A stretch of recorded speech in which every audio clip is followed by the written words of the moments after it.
है ना। कल अपन ने प्रत्यावर्ती परिपथ में प्रतिरोध जोड़ के धारा और वोल्टेज के बीच संबंध कर लिया था कंप्लीट। अपन ने वो भी लिख लिया था इस लास्ट में कि जब किसी प्रत्यावर्ती परिपथ में प्रतिरोध जोड़ते हैं तो धारा और वोल्टेज समान कला में होते हैं। ये लिखा था नहीं लिखा था फेजर आरेख बनाने के बाद या उसके पहले?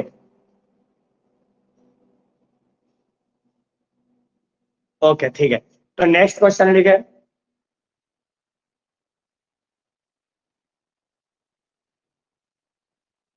जब किसी प्रत्यावर्ती परिपथ में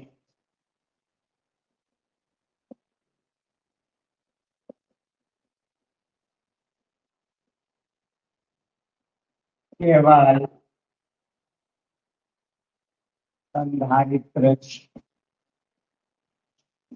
या धारित्र जुड़ी हो तो उस स्थिति में धारा और वोल्टेज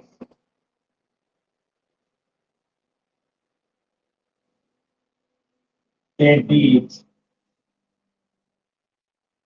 संबंध बताएं तथा ग्राफ फेजर आरेख भी बन। ठीक है,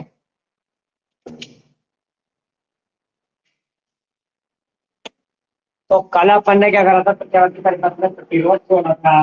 आज प्रतिरोध की जगह पे क्या जोड़ रहे हैं, संधारित्र।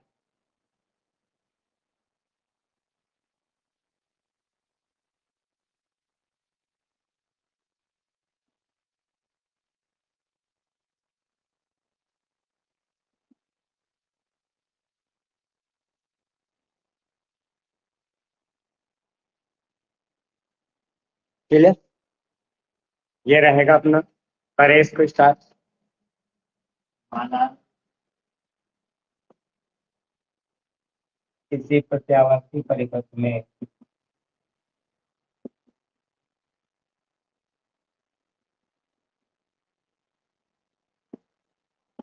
केवल एक संधारित्र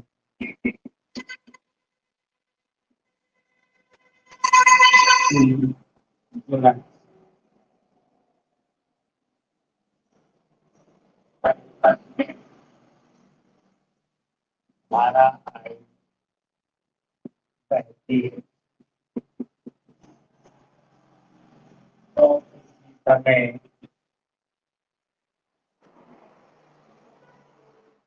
वोल्टेज का समीकरण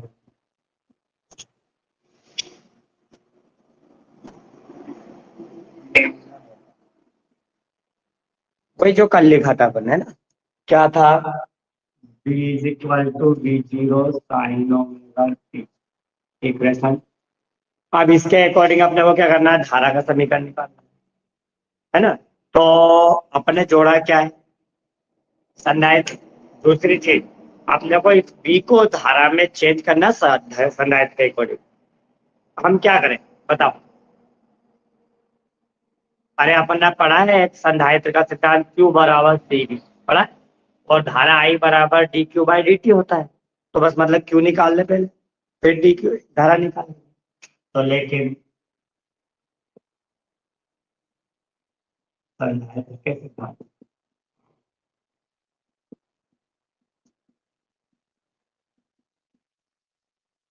क्या होता है, संधारित्र का सिद्धांत Q is equal to C। समीकरण 1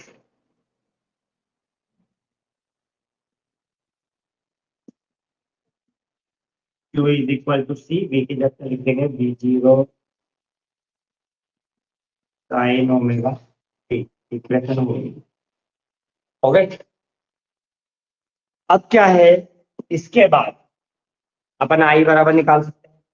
या क्या लिखेंगे, लेकिन आई बराबर क्या होता है, डी क्यू अपॉन डी। पता है क्या था, आवेश प्रवाह की दर को विद्युत धारा कहते हैं। मतलब आवेश में समय के साथ जो परिवर्तन होता है उसी को विद्युत धारा कहते हैं। तो आवेश का समय के साथ परिवर्तन धारा होगी। अब देखो क्या है, जब बल करेंगे तो समीकरण 2 से मान रखें।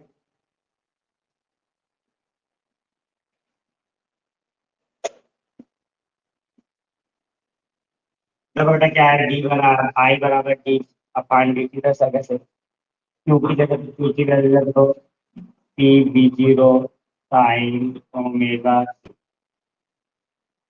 हो गया।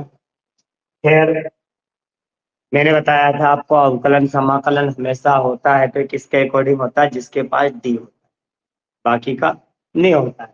तो जब अपन इसको सोल्व करेंगे तो क्या आएगा, I equal to D B zero तो कॉन्स्टेंट हो गया, डी अपॉन डी टी क्या हो गया, साइन ओमेगा हो गया। अब साइन का इंटीग्रेशन कर ले तो इंटीग्रेशन तो sine equal to D B zero पे सेकंड साइन का अवकलन क्या होता है, कॉस कॉस ओमेगा, फिर ओमेगा टी का अवकलन होगा तो क्या आएगा, ओमेगा। तो इसके अकॉर्डिंग आई बराबर क्या आएगा, ओमेगा को स्टार्टिंग में उठा लो तो ओमेगा सी जीरो और ओमेगा हो गया। अब क्या है, जब अपन इसको आगे सोल्व करेंगे तो इसमें क्या होगा, तुलना करें तो साइन है और यहाँ क्या है, कोस है। तो इस कोस को भी साइन में चेंज करना पड़ेगा तब तुलना होगी। तो पहले तो क्या लिख दो, मान लो माना ओमेगा सी भी जीरो बराबर आई, समीकरण तो आई बराबर इसमें पाया जाएगा आई जीरो कोस ओमेगा, फिर कोस को चेंज करा तो आई जीरो सही, sine sine 90 minus theta cos theta होता है, और एक साइन 90 प्लस थीटा भी कोस थीटा होता है, नहीं होता। तो यहाँ पे अपन चाहे तो sine pi by two plus omega T भी लिख सकते नहीं लिख सकते, क्योंकि sine 90 plus theta cos theta होता है। बट अपन कंपेयर करेंगे इधर ओमेगा टी तो इधर भी पहले ओमेगा टी आना चाहिए, तो थोड़ा सा जमा लो, पाई बराबर pi zero sine omega T को क्या होता है, तो समीकरण बनाते हैं। अच्छा, अब समीकरण 3 व 4 की जब हम कंपेयर करेंगे तो तीन के 1 व 4, तो देखो क्या दिख रहा है, I B I B zero I zero sine sine ना ओमेगा टी ना omega T plus pi by, मतलब केवल 90 डिग्री कोण आगे बढ़ रहा है, बाकी तो कोई चेंजेस नहीं। क्या लिखेंगे, समीकरण 1 व 4 से स्पष्ट है कि जब केवल संधारित्र या धारिता जो है ना जुड़ा होता है तो जब धारा आगे बढ़ी तो क्या लिखेंगे, धारा वोल्टेज से पाई बाई टू से अग्रगामी,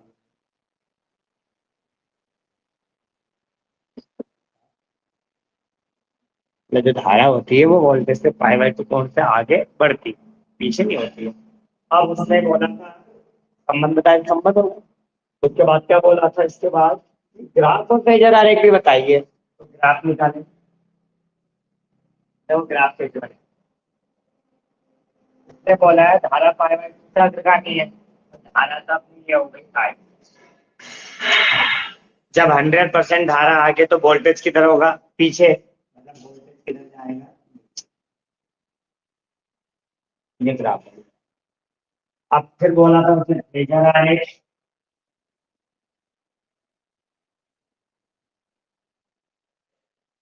अब देखो फेजर आरेख में उसने बोला है धारा वोल्टेज से पाई बाई टू अग्रगामी है, तो हम क्या करें,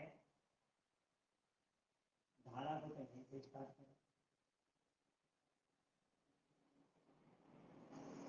करें। आगे है तो वोल्टेज किधर है, पीछे, वोल्टेज कहाँ से स्टार्ट होगा, ये हो गया, और ये हो गया। मतलब कहने का मीन्स क्या होता है, धारा वोल्टेज के पहले ही अधिकतम हो जाती है 90 डिग्री कोण पे पहुंच।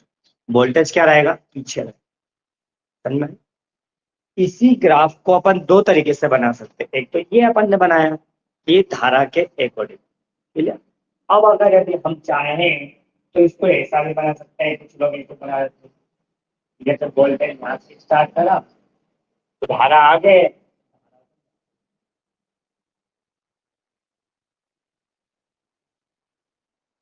चेंज नहीं है कुछ भी। वोल्टेज में स्टार्ट हुआ तो धारा पाई बाई टू आगे से स्टार्ट हुई। अगर यदि धारा यहाँ से स्टार्ट हुई तो वोल्टेज पीछे, तो वो पीछे से स्टार्ट हुई। क्लियर? समझ में आ गई? दोनों में से कोई सा भी ग्राफ बनाओगे तो कोई गलत नहीं होगा। ठीक है ना? ये हो गया। इसके बाद एक सूत्र और निकालना है समीकरण 3 से। इसको नोट कर लो, उसके बाद करते हैं। जल्दी नोट करना बेटा, पर थोड़ा।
चलो ठीक है, आगे करें। आगे क्या है दादा, थोड़ी सी चीज और होगी इसमें। देखो, अपन एक चीज मानी थी यहाँ पे, omega C V zero is equal to I zero, माना है।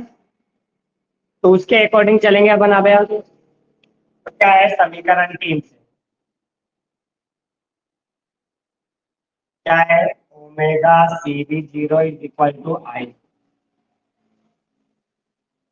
ये अपन ने पढ़ा है ओम के नियम में बी बटा आई बराबर आर होता है, पढ़ा है। तो वी और आई को जीरो पे ले देता है, आई जीरो को उठा के ले आओ तो डिवाइड में जाएगा। तो भैया ओमेगा सी वी जीरो इधर गुना में तो कहाँ चला जाएगा, डिवाइड में चला जाएगा। और वी बटा आई क्या होता है, आर। लेकिन अपन ने पढ़ा था, मैंने पढ़ाया था तो आपको बताया था प्रतिबाधा, प्रतिघात सॉरी, कि वी जब संधारित्र या कुंडली दोनों में से कोई एक जोड़ते तो वह प्रतिघात कहलाती है। और उसे एक्स से दर्शाते हैं। क्या जुड़ा है सी, तो यह कह रहा हूँ सी बराबर वन बाई ओमेगा सी। तो इसकी जरूरत आगे और वी बटा आई बराबर, एक तो और नोट कर लो, फिर अगला करते हैं।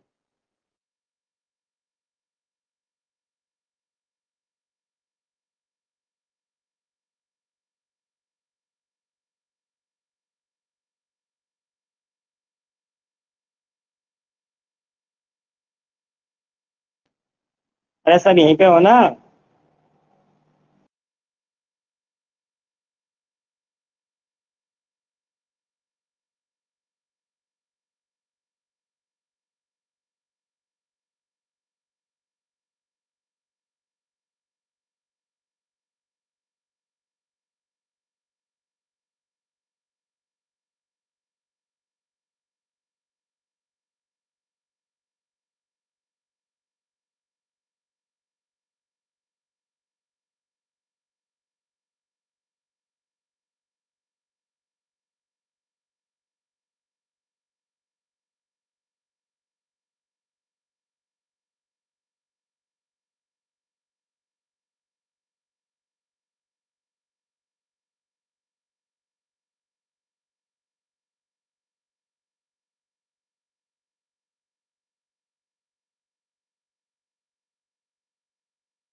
ओके, चलो नेक्स्ट क्वेश्चन बनेगा अपने पास, जब किसी विद्यार्थी परिपथ में प्रेरकत्व या कुंडली जुड़ी हो तो उस स्थिति में धारा और वोल्टेज के बीच संबंध बताना है और ग्राफ तथा फेजर आरेख भी बताना है।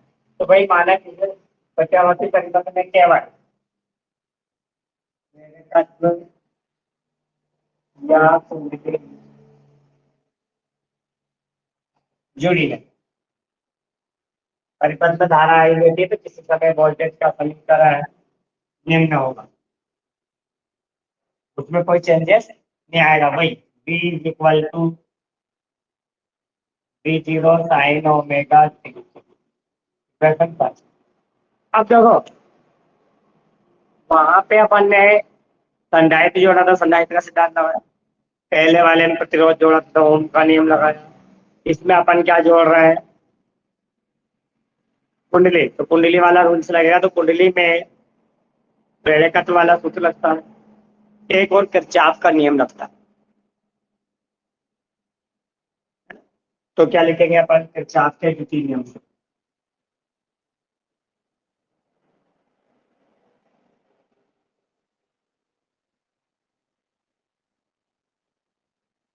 अब बताओ किरचॉफ का दूसरा नियम क्या पढ़ा था अपन ने। किरचॉफ का दूसरा नियम पढ़ा था, किसी भी बंद परिपथ में बहने वाली धारा और उसके संगत उत्पन्न प्रतिरोध दोनों का गुणनफल, उसमें उत्पन्न विद्युत वाहक बल, इनका बीजीय योग क्या होता है, शून्य होता है। और अपन ने पढ़ा है बी बराबर आई आर होता है, मतलब धारा और प्रतिरोध के गुणनफल को विभवांतर कहते हैं, पढ़ा है। तो क्या होगा, बी प्लस ई इक्वल, लेकिन इसमें क्या है, इसमें इस्तेमाल होता है। ये आ गई समझ में, B plus E equal to zero. V कहाँ से आया, ओम के नियम से आई आर की जगह पे वी लिख सकते हैं। और विद्युत वाहक बल बोला था, इसे विद्युत वाहक बल इसमें ई हो गया बराबर 0। अब देखो, लेकिन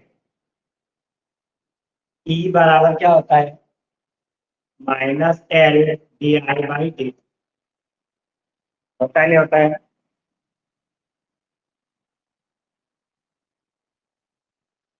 कहाँ से होता है, प्रेरित विद्युत वाहक बल के सूत्र से होता है, ई बराबर -L/dI/dt।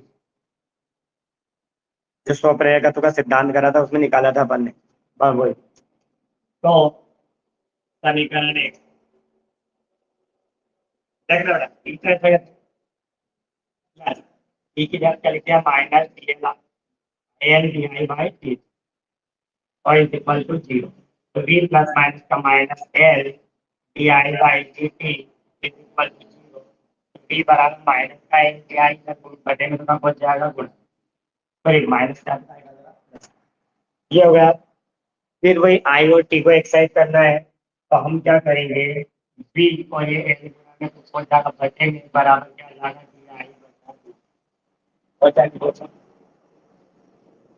अब क्या है, समीकरण है,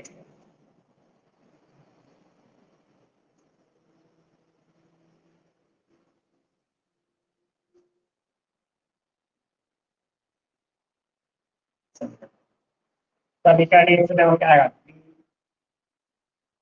v की जगह क्या लिख दिया, v0 sin ओमेगा टी बटा एल और बराबर क्या है, डिवाई बटा D.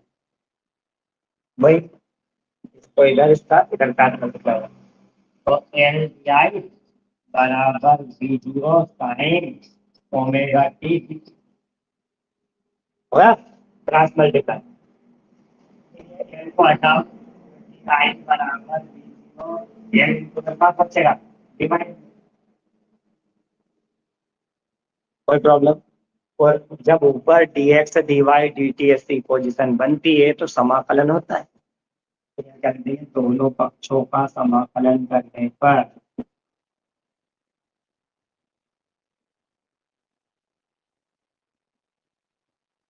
Integration D I is equal to integration B zero बटा एल साइन ओमेगा टी और ये कोई प्रॉब्लम। तो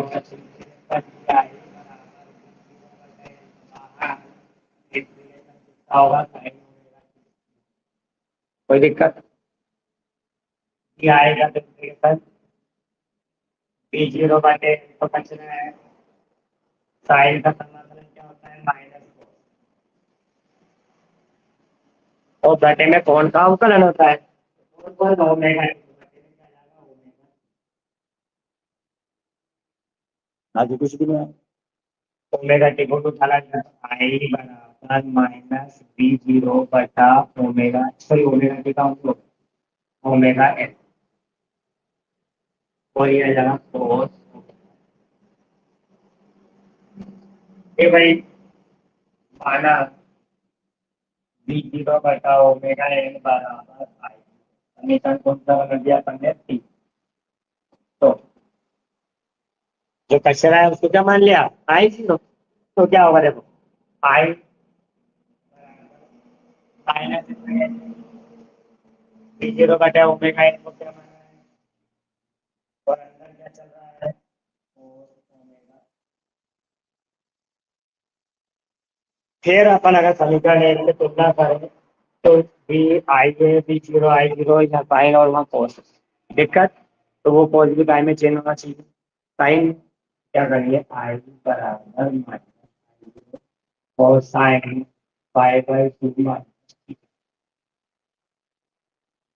वहां पे cos थीटा की जगह पे अपन ने साइन 90 प्लस थीटा लिखा था, यहाँ माइनस थीटा क्यों लिख रहा है, क्योंकि बीच में बाहर भी माइनस टांग अड़ा रहा है, इस माइनस का अंदर जब प्रवेश कराएंगे तो 90 डिग्री जो बन गई है ना, वो ओमेगा टी सॉरी एंगल में वो एंगल हमेशा प्लस का होना चाहिए।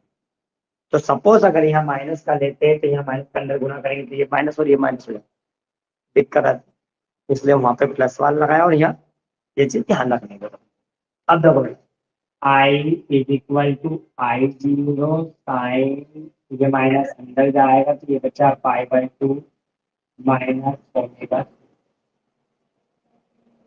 माइनस, जब अपन माइनस का अंदर गुणा करेंगे तो माइनस और ये माइनस माइनस का प्लस, और प्लस वाले को पहले लिख दिया, माइनस वाले को बाद में लिखते हैं, इसको लेते हैं समीकरण 4।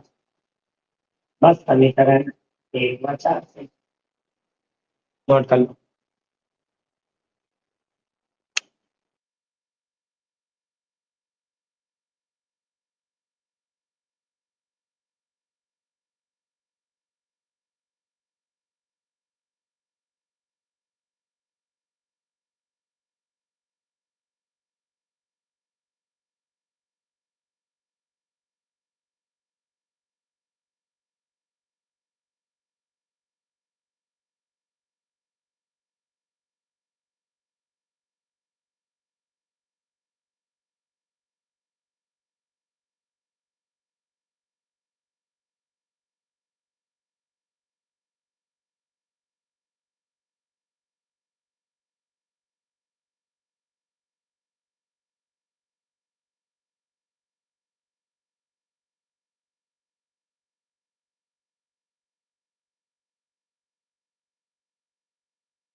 तो हो गया।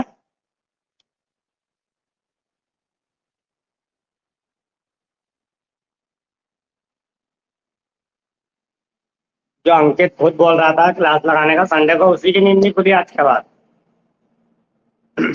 तो गुंजन, बेटा जल्दी कर लो।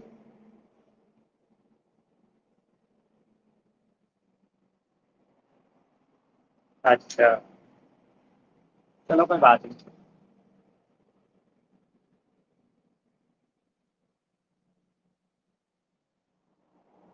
हो गया बेटा गुंजन?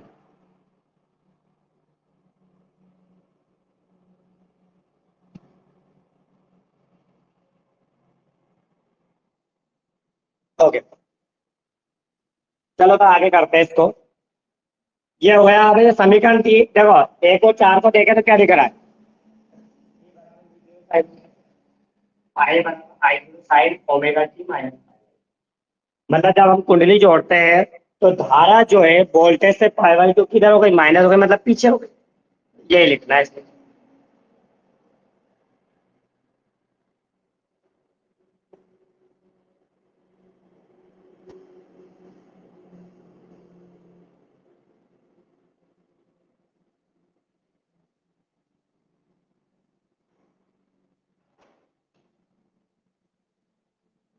क्या लिखेंगे अपन?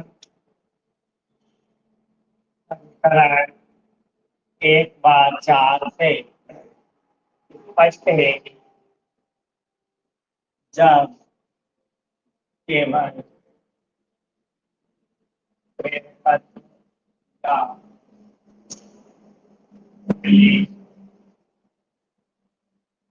दूरी होती है तो धारा वोल्टेज से पाई बाई टू कोण से पश्चगामी होती है ना? धारा पीछे माइनस पश्चिगामी।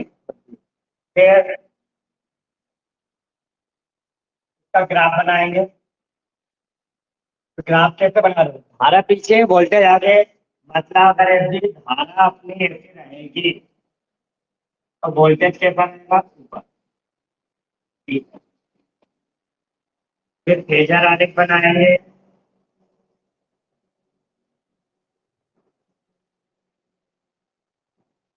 क्या बनेगा अपना? धारा अपन ने यहाँ से स्टार्ट करी,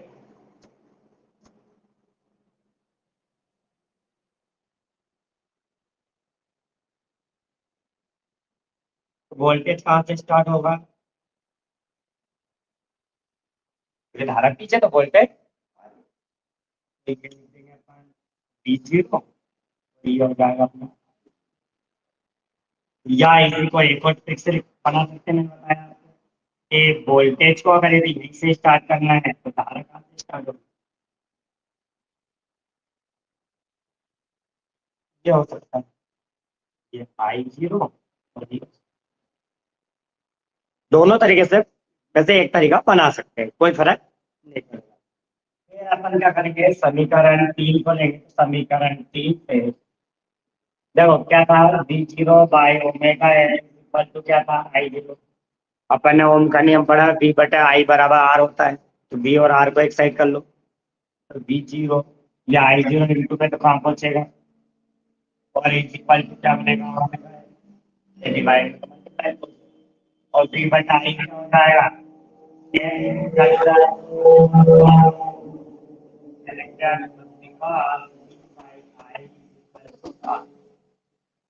ये क्या होगा? इसके प्रतिरोध के लिए सूत्र होगा। ठीक है, नोट कर लो इसको भी।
हो गया है ना? आज के लिए इतना ही बहुत है। चलिए। लेकिन बाकी से बोले बेटा कि यार क्लास अगर यदि मान लो कहते हैं तो अटेंड करा करो। ना तो योगिता ने क्लास अटेंड करी है। अंकित का चलो अपन बोल रहे हैं कि बीमार है। पूर्ति ने भी अटेंड नहीं करी, योगिता ने अटेंड नहीं करी, बहुत अपसेंट है आज। ठीक। तो कल मिलते हैं अपने 6 बजे। Thank you.